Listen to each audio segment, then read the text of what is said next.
On revient chez nous pour un anniversaire important aujourd'hui. La maison d'édition Prise de parole, un pilier de la vie culturelle de Sudbury, célèbre le 50e anniversaire de sa première publication. Félix Allais-Théoret a préparé ce qui suit. Créée en 1973, la maison d'édition Prise de parole publie son premier livre, Ling Sing, le 5 mai 1973, l'ouvrage d'un collectif de jeunes poètes qui comprend Denis Saint-Jules. On allait forcément tomber sur des oreilles sourdes au Québec.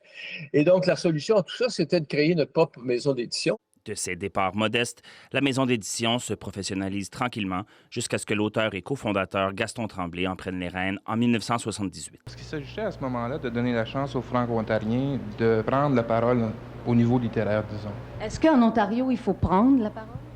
Oui, il faut s'imposer. On vous la donne pas? Non, définitivement pas.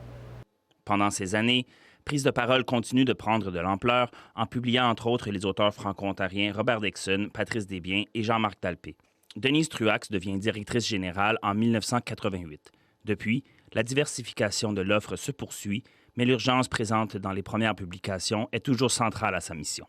À l'époque, ce qui était vraiment, vraiment important, c'était de nommer qui on est, puis en nommant qui on est, nommer qui on est notre milieu, donc s'inscrire dans nos milieux. Et ça n'a pas changé.